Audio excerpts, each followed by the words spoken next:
안녕하세요. 7살 난 딸 하나를 키우고 있는 30대 워킹맘입니다. 남편하고는 얼마 전 완전히 남남이 되었고요. 솔직히 좋은 이야기도 아니다 보니 어디서부터 어떻게 시작해야 하나 감이 잘 안 오긴 하는데 그래도 한번 그간 살아온 날도 돌아볼 겸 제 이야기 좀 해보겠습니다. 두서가 없더라도 들어주세요. 남편하고 헤어지기 전까진 같이 식당을 했지만 처음 만난 건 회사에서였어요. 원래는 서로 다른 부서에서 근무하다가 남편이 저희 부서로 오면서 가까워졌네요. 그렇다고 특별한 계기가 있었던 건 아니고 지금 생각해보면 매일같이 부딪히다 보니 정이 들었던 것 같아요. 그리고 남편이 언젠가부터 저한테 적극적으로 다가오면서 저도 그런 남편을 밀어내지 않았고 하긴 이런 이야기가 지금에서야 뭐가 중요하겠어요. 아무튼 그렇게 연애를 시작하고 1년 만에 결혼 이야기까지 오가기 시작했습니다. 양가 부모님 모두 어차피 결혼할 거면 뭐하러 시간 끄냐 하셔서 서두른 감도 없잖아 있었죠. 그래서 지금도 저희 친정 부모님이 그 부분에 있어서는 저한테 참으로 미안하다 하세요. 생각해보면 여자 나이 31가 그렇게 많은 것도 아니었는데 괜히 당신들이 설레발을 쳐서는 제가 이렇게 이혼녀 딱지를 달게 된 건 아닌지 모르겠다 하시면서 말이죠. 하지만 이 부분에 있어서는 저는 저희 친정 부모님한테 정말 요만큼의 원망도 없습니다. 저도 그때는 제가 이혼녀 딱지를 달게 될 거라곤 상상도 못했는걸요. 어쨌든 연애하는 동안 사소한 다툼 한번 해본 적이 없었으니 결혼을 한다면 남편과 하는 게 당연하다고 생각하기도 했었고요. 결혼할 때 시댁에서 3천 해주셨고 친정에서는 1억 좀 넘게 해주셨어요. 어쩌다 이렇게 차이가 많이 나게 되었냐 하면 이야기가 복잡해지는데 빨리 결혼하라며 서둘렀던 시부모님은 처음에만 하더라도 집을 해주니 뭐를 해주니 하시며 말씀이 참 많으셨습니다. 그리고 그쪽에서 그러고 나오니 저희 친정에서도 어느 정도는 해서 보내야겠다 생각하셨고 그래서 1억 정도를 예산으로 잡으셨던 거죠. 하지만 빈수레가 요란하다더니 막상 본격적으로 신혼집을 알아보고 그러니까 자꾸만 어머님의 말씀이 달라졌습니다.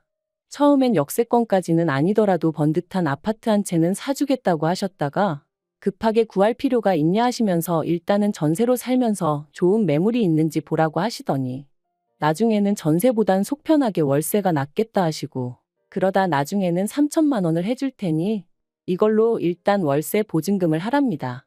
돈이 없는 게 아니라 여기저기 묶여 있어서 현금화할 형편이 안 된다 어쩐다 하시면서 말이죠. 그리고 물론 시부모님 재산인 만큼 제가 이러쿵저러쿵 할 것은 못 되었지만 그래도 기대와 실망이 반복되니 나중엔 그냥 시부모님 입에서 집 얘기가 나오는 그 자체가 짜증이 나더라고요. 뿐만 아니라 그럴 때마다 이번엔 어떻게 친정부모님께 상황을 알려야 하나 싶은 게 그래서 아닌 게 아니라 파혼 이야기가 나오기까지 했었습니다. 그런데 그때 저희 남편이 저희 친정부모님을 찾아와 무릎 꿇고 아주 맹세를 하더라고요. 자기도 이번에 자기 부모님이 이런 분들인지 처음 알았다 하면서 앞으로 사는 동안엔 절대로 이런 일은 없을 거다. 자기를 믿고 저를 보내달라. 남부럽지 않게 살게 해줄 거다. 그리고 저희 친정아버지 말씀이 그 당시에는 그래도 저희 남편 눈에서 불타오르는 열정과 진심 뭐 그런 걸 보셨답니다. 물론 지금은 당신이 뭐에 홀렸던 것 같다 하시지만요. 그래도 결국 우여곡절 끝에 저희는 결혼을 하게 되었고 그렇게 시댁에서는 삼촌 친정에서 1억을 지원받았습니다. 그래도 저희 시부모님 특히나 어머님 어찌나 의기양양하시던지 계속 하시는 말씀이 없어서 안 해주는 게 아니라 상황이 안 따라주는 거라면서 말이죠. 그런데 그때는 저도 뭐 기대할 게 아예 없었기에 네 하고 그냥 한 귀로 듣고 한 귀로 흘렸어요. 그냥 저는 저대로 남들 하는 만큼 며느리돌이만 하자고 마음을 먹었고요. 그러다 제가 결혼한 지 3년 만에 어머님한테 아주 질려버리게 된 일이 있었으니 그건 바로 저희 친정아버지가 저에게 출산 선물로 차를 사주셨을 때였습니다. 친정아버지께서 애가 태어나면 어쨌든 집에 큰 차 한 대는 있어야 한다 하시면서 차를 한 대 사주겠다 하셨거든요. 그리고 저는 처음엔 정말 극구사양했습니다. 이미 저나 남편이나 각자 끌고 다니던 차가 있기도 했고 차를 사더라도 저희 능력으로 사야지 친정부모님한테 손을 벌릴 수는 없다고 생각했죠. 하지만 친정부모님께선 마침 가게 일도 술술 잘 풀리고 있는 만큼 이 정도는 해줄 수 있다 하시며 거절하지 말라셨습니다. 이런 것도 능력될 때 해주는 거지. 나중엔 저희가 사달라고 해도 못 사줄지 모른다 하시면서 말해요. 그래서 결국 저는 못 이긴 척 감사한 마음으로 받겠다 했는데 옆에 있던 남편이 어찌나 좋아하던지. 그리고는 말하기를 제가 아이 낳고 육아휴직에 들어가면 사실 운전할 일이 많이 없을 거 아니냐면서 그러면 자기가 종종 끌어도 되겠냐고 묻더라고요. 그래서 그럼 당신 차는 어쩌고 했더니 내 차는 처제주면 되잖아 그러는데 나름대로 그것도 방법이겠다 싶었어요. 그래서 좋은 게 좋은 거다 싶어. 남편도 그렇고 저도 그렇고 저희 친정 부모님도 그렇고 새 차의 주인이 누구냐에 대해선 크게 개의치 않기로 했죠. 그런데 정작 어머님께선 남편 차를 어떻게 처리할지를 두고 어떻게 당신과 상의 한마디 하는 사람이 없냐며 크게 화를 내셨습니다. 그리고는 덧붙이시기를 그 차를 사던 당시 어머님이 현찰 600만 원을 보태주셨었다면서 그러니 그 차의 소유권이 어머님한테도 있는 거라며 제 여동생을 줄 거면 그 600만 원을 토해내라는 거예요. 얼마나 어이가 없던지. 그래서 남편한테 어머님이 그렇게 말씀하시니 당신은 그냥 계속해서 당신 차 끌고 다니라 했습니다. 친정아버지가 사주시는 새 차는 그냥 내가 끌고 내가 타던 차를 여동생에게 주는 게 맞는 것 같다면서 말이죠. 그랬더니 남편이 그냥 어머님한테 600만 원 드리고 원래 하기로 한 대로 하면 안 되냐대요. 그래서 그건 내가 납득이 안 돼서 싫다 했습니다. 당신 총각 때 보태주신 돈을 그것도 빌려주신 것도 아니고 그냥 주신 거라면서 이제 와서 왜 그러시는 건지 이해가 안 된다고. 그러니 못 드리고 드리기 싫다 했죠. 그랬더니 남편이 그러지 말고 용돈 드린다 생각하면 안 되겠냐는데 거기서 짜증이 팍 나더라고요. 솔직히 이렇게까지 비교는 안 하려고 했지만 남들은 며느리가 임신했다고 용돈 주고 애 낳을 때 되면 산후조리 비용도 대주고 그런다던데 저희 시부모님은 그런 거 제 앞에서 입도 뻥끗 안 하셨어요. 그래도 뭐 사람마다 사정이 다른 거니까 그러려니 했지 서운한 기색 단 한 번도 내비친 적이 없었거든요. 그런데 이제 뭐 돈까지 내놓으라 하니 제가 기분이 어땠겠어요? 그래서 남편더러 그런 뻔뻔한 소리는 좀 하지 말라고 했습니다. 임신 내내 좋은 것만 보고 좋은 것만 들으려고 노력했는데 막판에 어머님이나 당신 때문에 스트레스 받기 싫으니까 조심 좀 하라면서 말이죠. 그랬더니 남편도 더는 말은 안 했지만 생각할수록 어머님 심보가 어찌나 얄밉고 괘씸하던지 정말 그나마 그래도 남편을 세상에 있게 해주신 분이니 잘해드려야지 했던 마음이 아주 산산조각이 나는 기분이었네요. 그리고 한편 지금으로부터 3년 전 저는 고민 끝에 퇴사를 했습니다. 쉬운 결정은 아니었지만 코로나로 인해 친정 부모님의 가게가 휘청이기 시작했고 회사는 회사대로 인력 감축이다 뭐다 말이 나오기 시작했는데 저랑 남편은 사내부부다 보니 이래저래 불안한 말들이 들려오더라고요. 참고로 회사가 규모가 크지 않다 보니 듣고 싶지 않아도 들려오는 이야기들이 많았죠. 아무튼 그래서 고민 끝에 제가 회사를 나왔습니다. 그리고는 그간 친정부모님이 운영하시던 가게를 어떻게 하면 보다 효과적으로 운영해 나갈 수 있을지 고민하면서 친정어머니랑 같이 신메뉴를 개발하고 정말이지 눈코 뜰 새 없이 바쁜 나날들을 보냈던 것 같아요. 그리고 다행히 정말 고생 끝에 낙이 온다더니 코로나가 잠잠해지기 시작한 무렵부터 조금씩 가게의 분위기가 달라지는 게 느껴졌습니다. 소위 흐름을 타는 게 느껴졌달까요? 젊은 사람들 사이에서 맛집으로 꼭 한번 가봐야 하는 집으로 입소문이 나기 시작하면서 언젠가부턴 가게가 문을 열기도 전에 사람들이 와서 줄을 서기 시작하대요. 그리고 얼마 지나지 않아서 여러 업체들로부터 프랜차이즈로 한번 키워보지 않겠냐는 연락까지 오기 시작했고요. 그리고 가게 상황이 이렇자 하루는 남편이 제 눈치를 살살 보더니 자기도 회사를 관두고 저희 가게 일을 도우면 어떻겠냐 물어왔습니다. 솔직히 처음엔 당황스럽기도 하고 남편의 그런 제안이 탐탁치 않았던 게 사실이에요. 가게가 언제까지 잘 될지 모르겠는 상황에 저는 남편이라도 비교적 안정적으로 직장 생활을 이어나갔으면 했으니까요. 하지만 남편은 저더러 저도 직장 생활을 해봤으니 자기 기분을 알 거 아니냐며 언제까지 남 밑에서 일만 해야 하냐고 자기도 뭐 주체적으로 일을 하고 싶다나요? 그래서 남편에게 착각하지 말라고 식당 일에 합류하더라도 당신은 여전히 우리 부모님 밑에서 일을 해야 하는 거다. 회사나 별반 다르게 없을 거다 했죠. 그랬더니 그런 말 굳이 안 해도 무슨 소린지 이해한다면서 하지만 회사 상사랑 장인 장모님이랑 같냐 그러는데. 솔직히 어쨌든 돈 벌러 왔을 땐 같다면 같은 거지 또 다를 건 뭔가 싶대요. 하지만 그때는 남편에게 그렇게까지 냉정하게 말은 못했어요. 그냥 일단 알겠다, 부모님께 여쭤보겠다고만 했죠. 그리고 친정부모님께선 그렇지 않아도 가게가 좀 더 자리를 잡으면 아예 저를 믿고 맡겨보려 하셨다며 남편이 옆에 있으면 얼마나 의지가 되고 도움이 되겠냐고 그렇게 하게 하라시는 거예요. 그래서 조금 찝찝한 마음이 없잖아 있었지만 결국 남편이 회사를 관두고 식당 일에 합류하는 데 있어 동의를 해주고 말았습니다.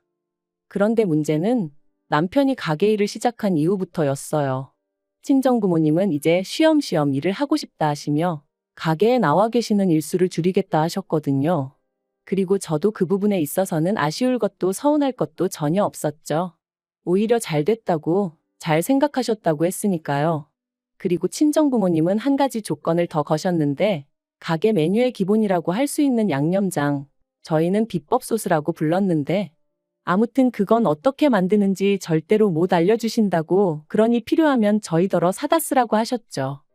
남편이 합류하고 3달쯤 흘렀을 때부터는 친정부모님은 일주일에 한두 번 정도만 가게에 얼굴을 비추셨고 비법 소스를 만들어주시는 대신 달에 150만 원을 받아가셨어요. 그리고 이 안에는 재료비에 친정부모님의 수고가 들어가 있었으니 저는 결코 그 돈이 많다고 생각하지 않았습니다. 실제로 저희가 그 소스 덕분에 버는 수입은 저희 두 사람이 직장을 다닐 때보다 많을 땐 2배 가까이 되었으니 시쳇말로 남는 장사면 남는 장사였지 결코 손해는 아니었죠. 그런데 이 사실을 알게 되신 어머님께선 가족끼리 뭘 그런 걸로 돈을 받아가냐며 저희 친정부모님을 마치 치사하고 쪼잔하신 분들로 몰아가시대요. 그뿐만이 아니었습니다. 저랑 저희 부모님 때문에 졸지에 당신 아들이 부엌대기가 되었다며 마음에 안 들어 죽겠다고 어디 가서 말도 못한다 하시면서 말이에요.